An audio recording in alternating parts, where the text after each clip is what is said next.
नमस्कार, न्यूज 18 देख रहे हैं आप और मैं हूं आपके साथ अमनदीप। चलिए खबरों की शुरुआत करते हैं।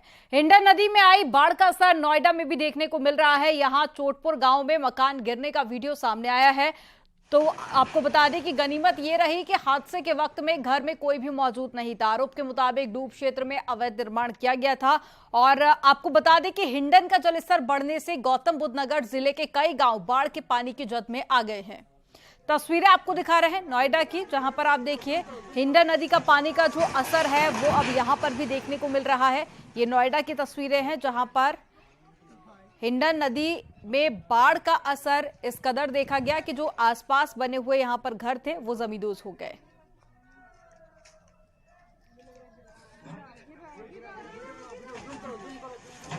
तो घर गिरने का ये लाइव वीडियो सामने आया है। एक्सक्लूसिव तस्वीरें आपको दिखा रहे हैं।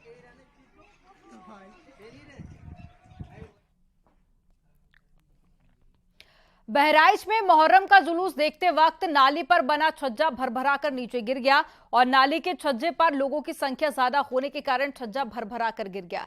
इस हादसे में 4 लोगों को चोट आई है। सभी घायलों को इलाज के लिए मेडिकल कॉलेज में भर्ती कराया गया। सीसीटीवी में छज्जा गिरने का वीडियो सामने आया है। मामला दरगाह थाना क्षेत्र के किला मोहल्ले का है।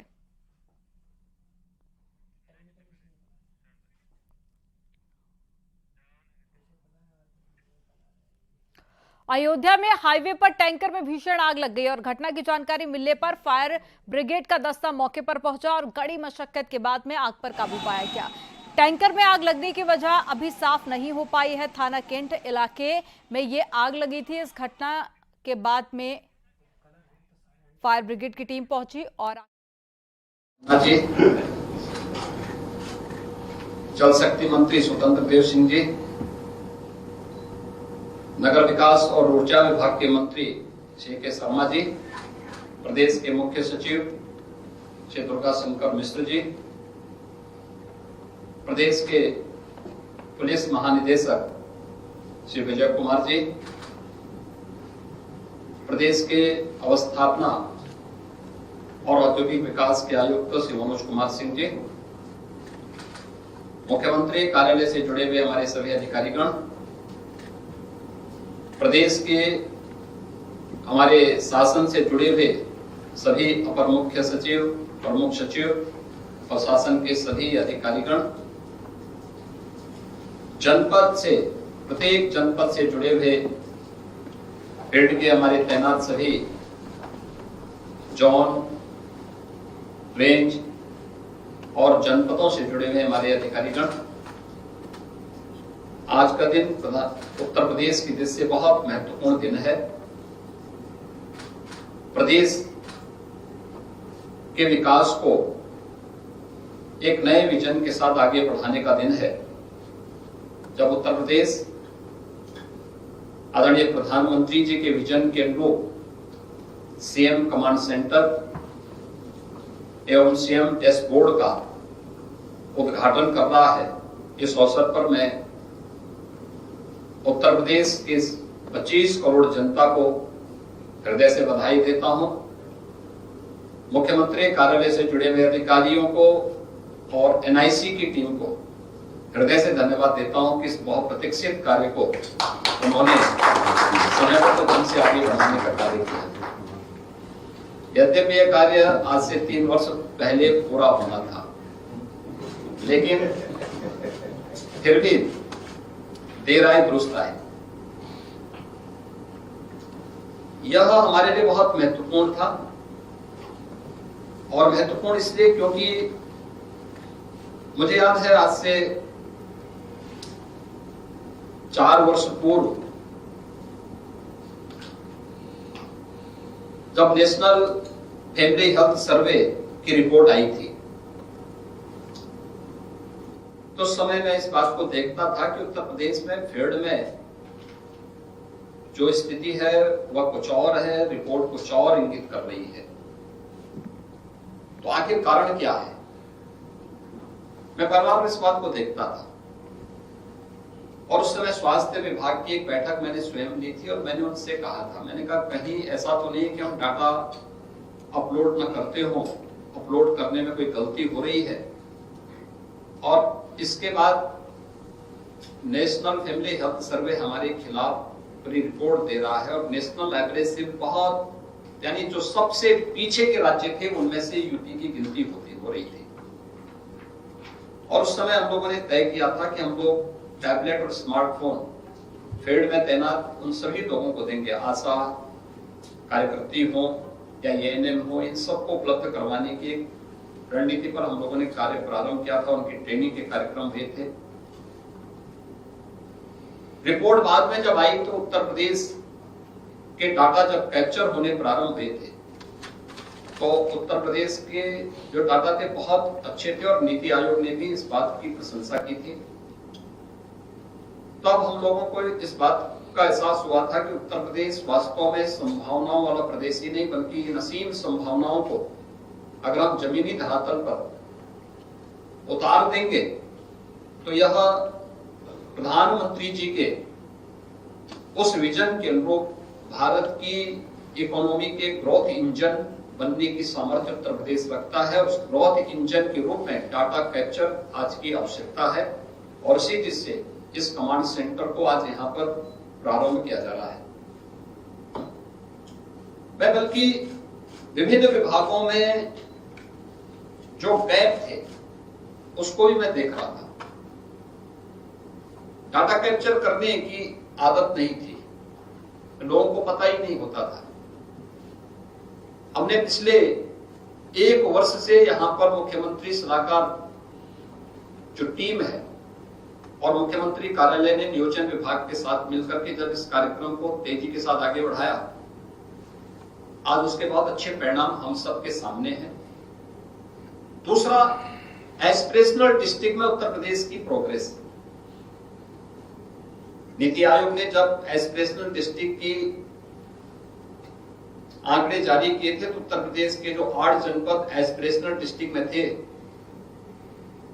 वह प्रगति में 100 से नीचे थे। 112 जनपदों में से जो सबसे 12 जनपद पिछड़े माने जाते थे उनमें से 8 यूपी के जनपद भी थे। लेकिन उत्तर प्रदेश ने जब नीति आयोग के जो इंडिकेटर्स थे उन सभी पैरामीटर को यहां पर प्रभावी ढंग से लागू किया, डाटा कैप्चर करने प्रारंभ किए, जमीनी धरातल पर हर एक स्टेज पर उन संबंधित विभागों ने अपनी समीक्षा प्रारंभ की। आज परिणाम हमारे सामने है कि उत्तर प्रदेश के जो विकास की प्रक्रिया के साथ जुड़ने वाले जो टॉप 10 हैं देश के अंदर के जनपद, उसमें से यूपी के 6 जनपद यूपी के हैं और टॉप 20 में यूपी के सभी 8 जनपद हैं। अनेक चीजें दिखाती हैं कि हमने कितनी लंबी छलांग लगाई। ये लंबी छलांग फील्ड में मेहनत का परिणाम भी है और ये लंबी छलांग डाटा कैप्चर, दोनों यानी दोनों में एक साथ जब कार्य हुए तो परिणाम हम सबके सामने आए। और अभी देश के अंदर एक अभिनव कार्यक्रम 500 विकास खंडों को एस्पिरेशनल विकास खंड से उभार करके एक सामान्य विकास खंड को विकास की प्रक्रिया के साथ जोड़ने की जो प्रयास प्रधानमंत्री जी के विजन के अनुरूप चल रहे हैं उसमें उत्तर प्रदेश की प्रगति सबसे अच्छी चल रही है। 100 विकास खंडों पर अकेले उत्तर प्रदेश कार्य कर रहा है और मुझे लगता है कि जिस दिन इन 100 विकास खंडों को हम विकास की प्रक्रिया के साथ जोड़ेंगे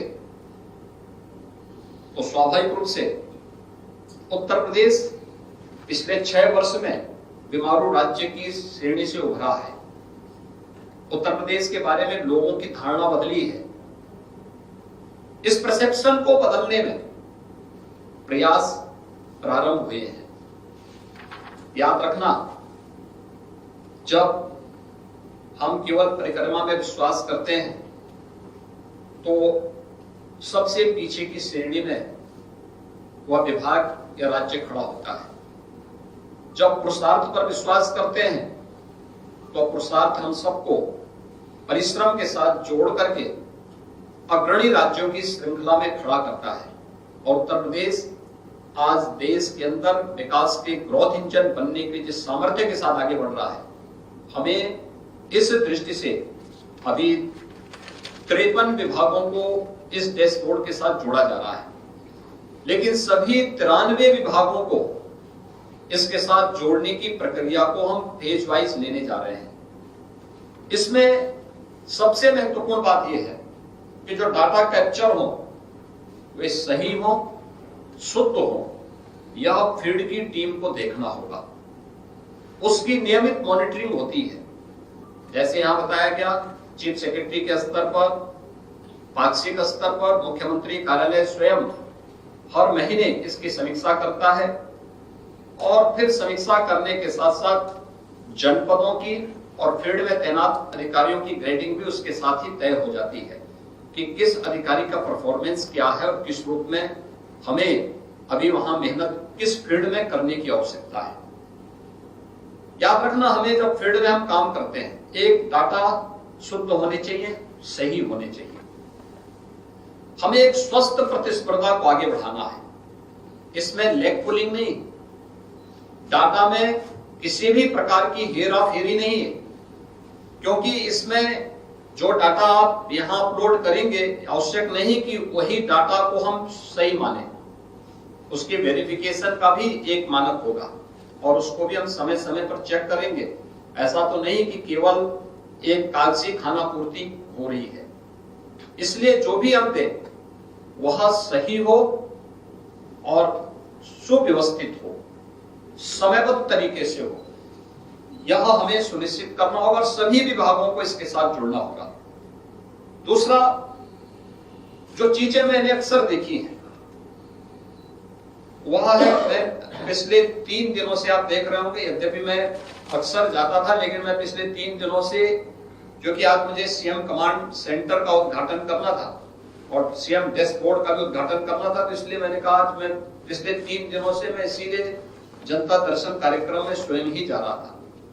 यद्यपि एक टीम जाती थी, मंत्रीगण जाते थे, लेकिन मैं स्वयं ही इस कार्यक्रम के साथ जुड़ा। जो भी आम जनमानस आती है, प्रदेश के अलग अलग जनपदों से आती है, दूर दराज के क्षेत्रों से आती है, उसको आने जाने में किराया खर्च होता होगा, लखनऊ में आने पर कहीं रुकता होगा, या मैं यहां से कभी गोरखपुर जाता हूं तो गोरखपुर में भी प्रदेश भर से लोग पहुंच जाते हैं। अगर उसकी और समस्या जनपद की है, थाने की है, तहसील की है, स्वास्थ्य विभाग की है, शिक्षा विभाग की है, या संबंधित विभाग की है जो जनपद के अंदर ही कार्य कर रहा है, हम याद करें कि अगर जो बार बार जिस बात को मैं कहता हूं कि हमारे पास टेक्नोलॉजी से हम कितने भी परिपूर्ण क्यों ना हो जाए, लेकिन जितना सटीक जानकारी आपको एक कॉमन मैन देगा, ह्यूमन इंटेलिजेंस सबसे महत्वपूर्ण इंटेलिजेंस का माध्यम होता है।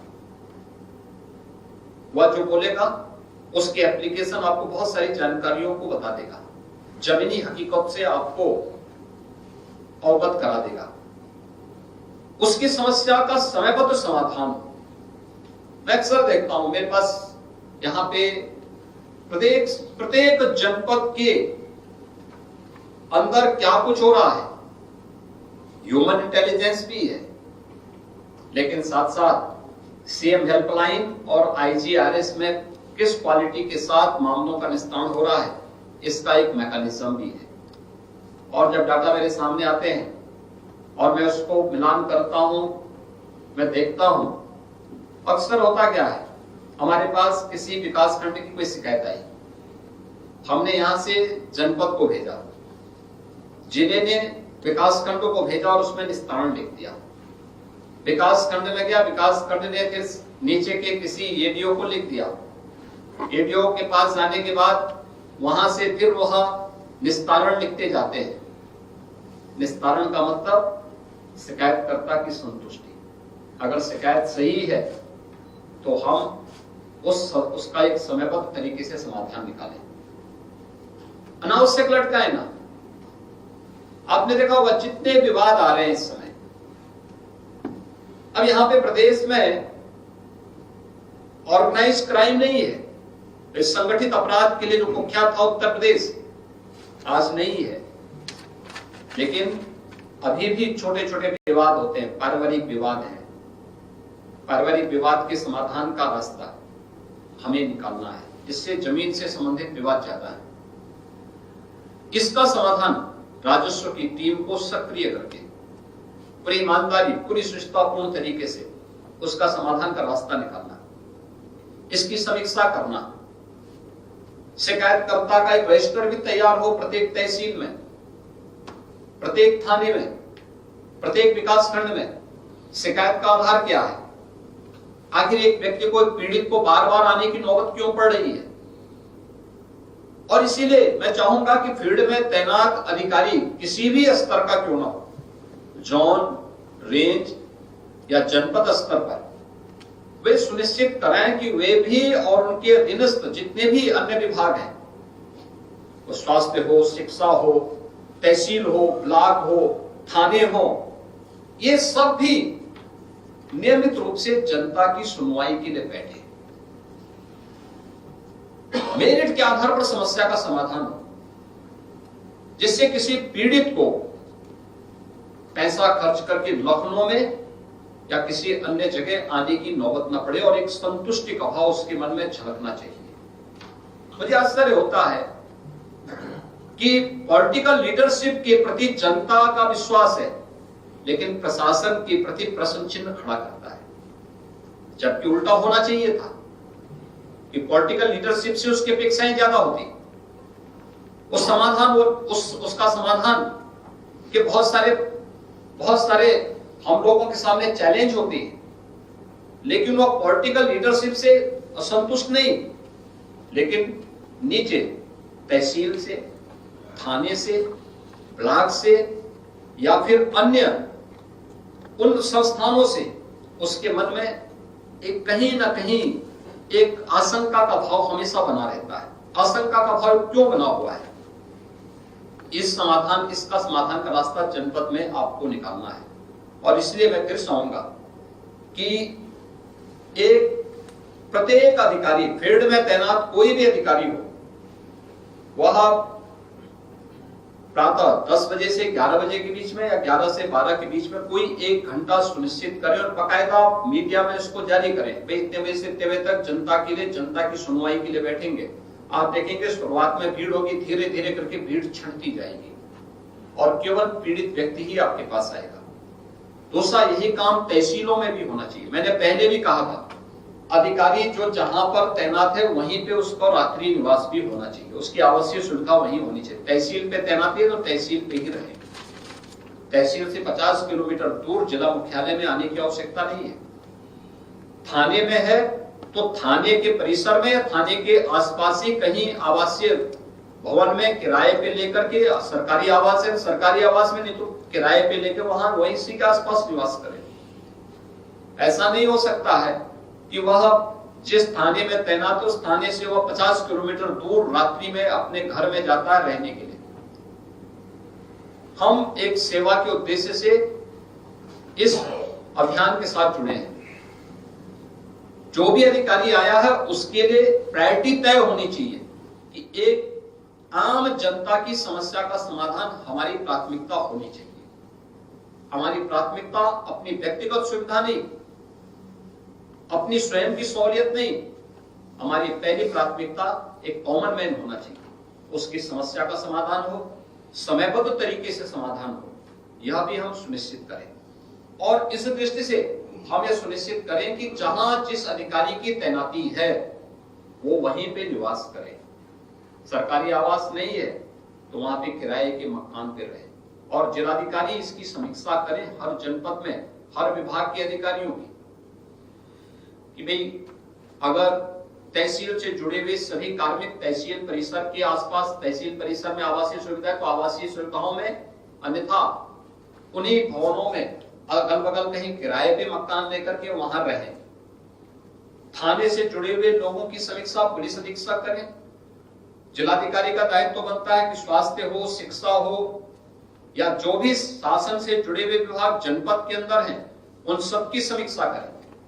मंडलायुक्त का दायित्व तो बनता है कि कमिश्नरी स्तर पर जितने भी विभाग शासन से जुड़े हुए हैं इनकी समीक्षा करें और ये देखें कि वे अपने जो कार्य क्षेत्र है वहीं पे वे रह रहे हैं कि नहीं रह रहे हैं। ऐसा तो नहीं कि तैनाती उनकी प्रयागराज में है और रह रहे हैं वो लखनऊ में।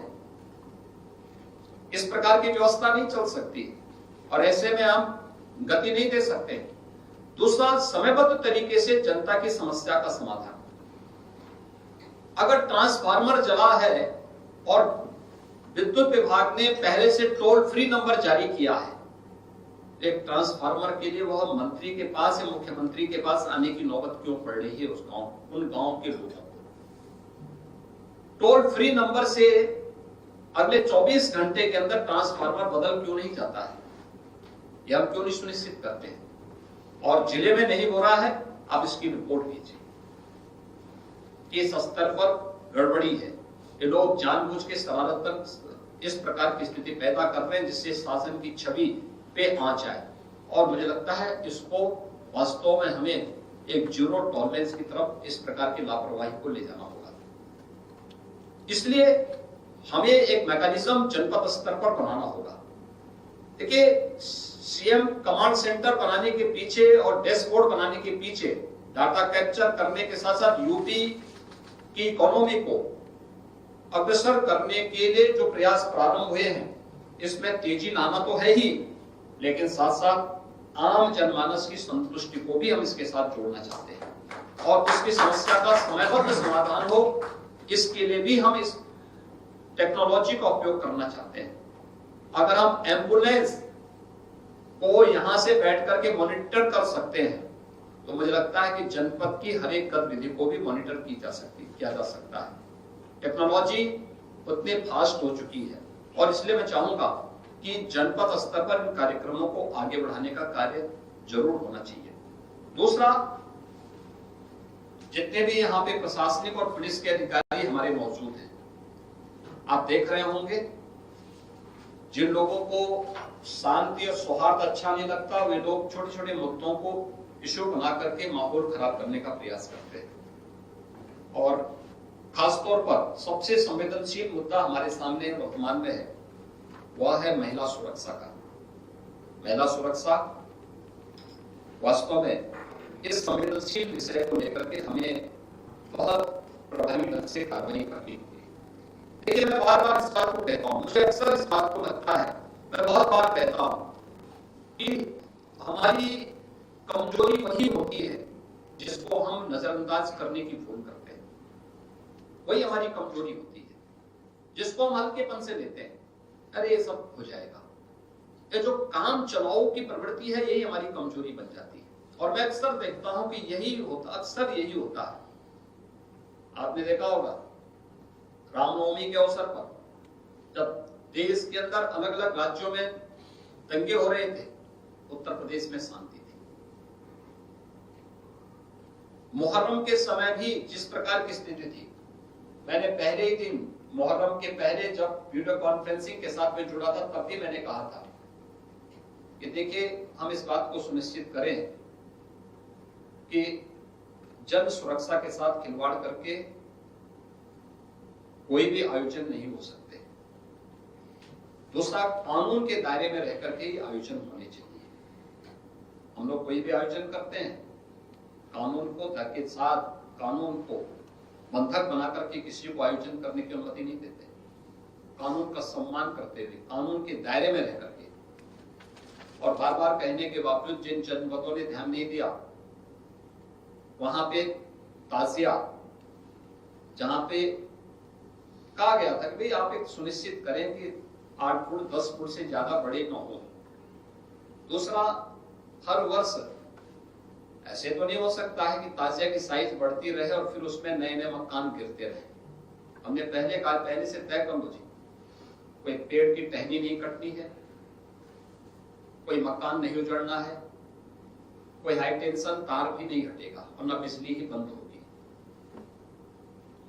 लेकिन उस सब के बावजूद ताजिया की साइज को कंट्रोल करने में कुछ जगह चूक हुई और परिणाम सामने है।